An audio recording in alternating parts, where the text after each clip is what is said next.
I'm just going to read a prepared statement, and I'll answer any questions you may have. On Thursday, April 18th, 2013, Calgary Police laid charges against 2 local men in relation to an investigation into human trafficking. In February 2013, frontline officers responded to a disturbance at a local hotel. Upon arrival, they found a 17-year-old female victim of what appeared to be human trafficking. Because of her age, she was apprehended under the Government of Alberta Protection of Sexually Exploited Children Act, PSACA. As the investigation continued, a second victim, who was 19 years of age, was also found. Charged is Abdallah, I'll spell that for you, A-B-D-U-L-L-A-H, Amer, A-M-E-R, 18 years of age, and Balal, B-A-L-A-L, Jeha, J-E-H-A, 19. Both of Calgary have been charged with living off the avails of a prostitute under the age of 18, living off the avails of a prostitute, trafficking in a minor, trafficking in persons over the age of 18, receiving material benefit from trafficking in persons, procuring a person under 18 to become a prostitute, and unlawful confinement. Any questions? Do we know the circumstances of how these girls got to connect with these 2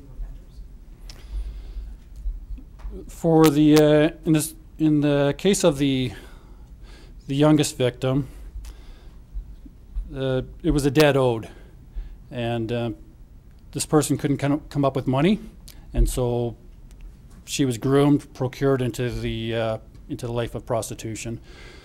As for the older victim, she came to Calgary from another jurisdiction within Alberta, and just by happenstance ended up meeting the 2 accused, and they began human trafficking her. What makes it trafficking as opposed to living off the avails or something like that? Well, since 2005, the human trafficking charge has been added to the criminal code, and then as of 2010, trafficking in a minor was added to the criminal code. And what makes it human trafficking is the exploitation. We always have the recruitment, the control, the direction, the influence over their movements. The human trafficking adds the element of exploitation. And in regards to what we do, the vice detectives, it's in relation to, providing a sexual service or forced labor, and they do so because they have a fear for their safety or someone they know that if they fail to provide the service, then harm will come to them or someone they know. So that's what makes it human trafficking. How's that different from the other, like the older charges? Can you sort of explain that? Well, these are the same type of investigations vice investigators have done for years and years, 15, 20, 25 years.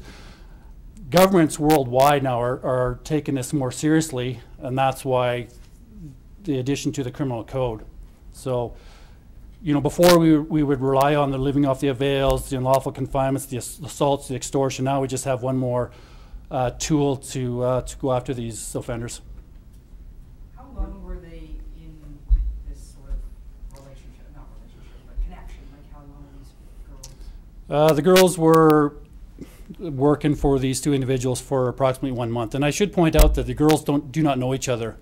They did not know each other before this, and they did not know each other while this was going on. They had heard about each other, but that's as far as it went. And that's typical in a pimp, exploited sex trade worker. They keep their girls separate so they can't conspire and with each other and find a escape hatch. Sorry, it seems like it goes without saying, but 17 years old. Yeah, it's very concerning. This is the second investigation that the Vice Unit has done in 2013. We laid charges in February, I believe it was, and in that investigation, again, we had a gal that was under the age of 18. So 2 in less than 4 months is very concerning to the Calgary Police Service. What hotel was this at? I don't recall. The name of the hotel doesn't really matter. I mean, this is happening at any hotel across the city. Can you speak to the men charged? Were these people known to you at all? They weren't known to the Calgary Police Service Vice Unit, but they were known to the Calgary Police Service for unrelated matters. Did the girls, try reach out for help, or did they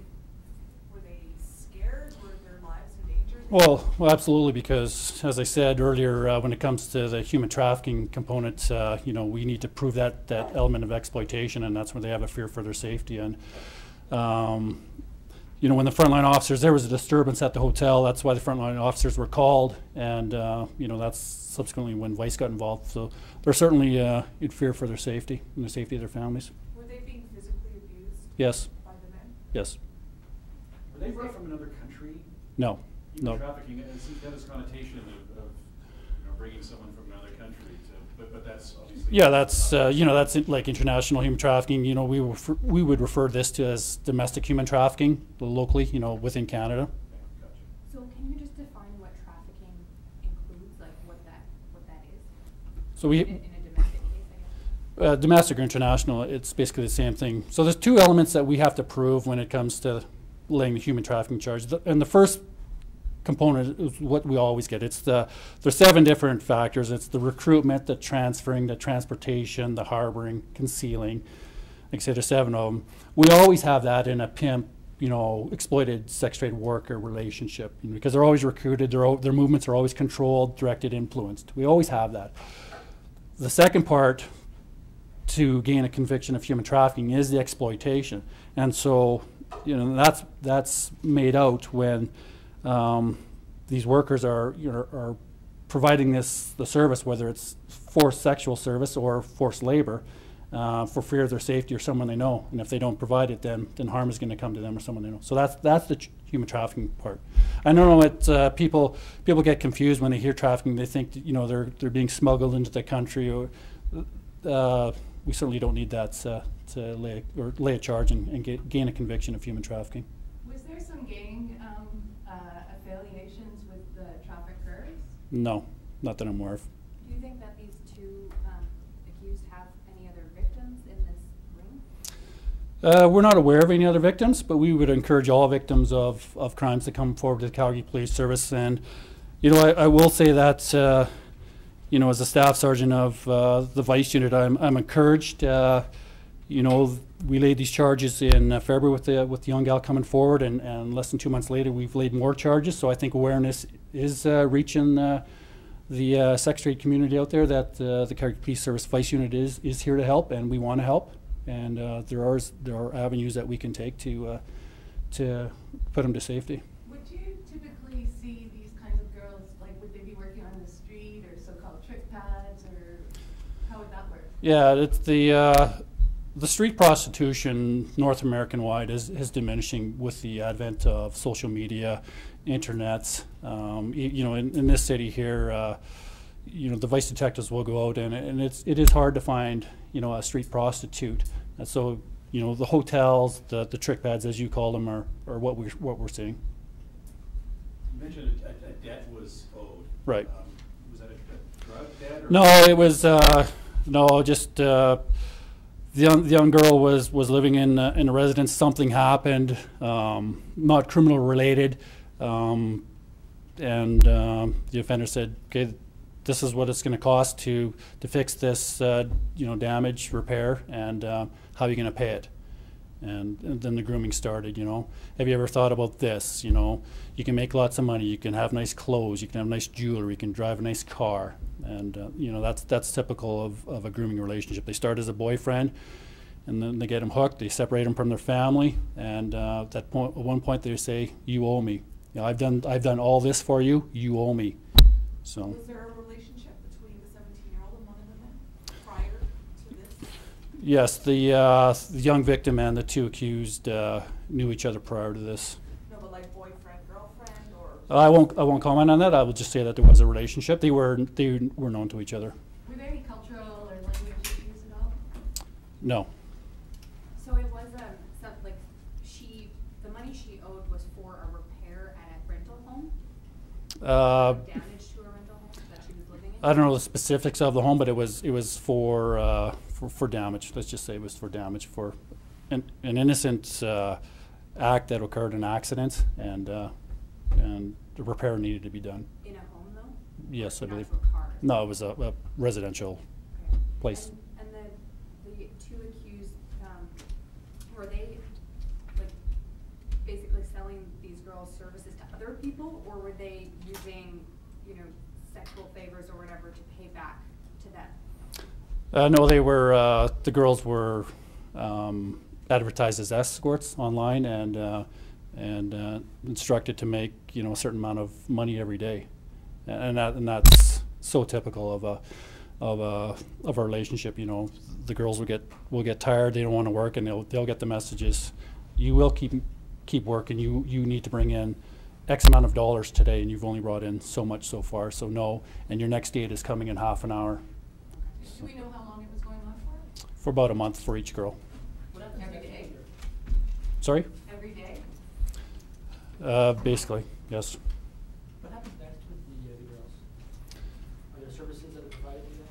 Yeah, so under Alberta legislation, PSAC, the young gal was apprehended by the uniformed officers, and then we put her in a secure treatment facility, and you know, they spend a lot of time in there with medical professionals, counselors, therapists of that nature, and once they're deemed fit to be released, you know, they go back to their family, or, you know, we step in and find them a suitable place, safe place to live. And with the 19-year-old, there's not that kind of a process in place? Well, for the 19-year-old, there are houses. Service Anonymous is one such agency that deals with the adult sex trade workers. You know, they're godsend to the device unit. We rely on them heavily on a week-to-week basis. Is that voluntary though for the 19-year-old? Voluntary for the 19-year-old, and not so much for the young gal. Do you feel like this problem is becoming worse in the city, or are you becoming better at it? Yeah, I think we're becoming better at it. I think there's more familiarity with, you know, with police officers, vice detectives, crown prosecutors, and certainly, you know, with the media coverage, more victims are seeing that we want to help, we will help, and you know, that they will reach out and trust us. Do you feel like social media is maybe allowing people that would be apprehensive about doing this, I guess, the old way, because maybe they can be a little bit more arm's length because they can hide behind the internet, I guess? Oh yeah, it's the social media and the internet sites are making it that much more difficult for vice investigators to uncover this sort of crime. Before, you know, 20, 30 years ago, when you had the sex trade workers on the street, they would kind of look out for each other, and you know, if someone was being beaten up or had gone missing, you know, they say, hey, you know, I haven't seen person X in while we'd get involved. But now it's all online, and it's hard for us to monitor, and we got gals coming in from all over the country, other countries. You know, they're in town for a week or so and off to the next town, and yeah, so it's becoming really difficult in that sense. Can you clarify, there was a disturbance at the hotel, was the disturbance in relation to these two girls or another incident occurring? Yeah, no, it was in relation to the two girls never worked together at the same hotel. They didn't even know each other. So yeah, it was a disturbance involving the young gal and a client of hers. I don't know all the details, and then I don't know if it was hotel staff or a guest called the police, and that's when frontline officers just showed up. So when did officers realize there was a second victim as well? Probably about a month into the investigation, as vice detectives were uncovering evidence and moving forward in the investigation. They had occasion to interview the second victim at a unrelated matter, and just because of names that were mentioned, 2 and 2 were put together and realized it was the same offenders. Do you think there are others out there like them with these two offenders? Again, we don't have any evidence to support that. And the accused, can you say what they were known to police for before? Was it drug related or? No, I can't say, no. Just for clarity, so were they, I mean, I know you said they were working for these accused for a month, but were they being held against their will in this hotel room? Not the hotel room, but sorry, that's not mine. Sorry, Patrick. Sorry, Joe, what was your question again? About were they being held against their will in this room? Yeah, not the room, at a residence, and that's why the unlawful confinement charge has been laid.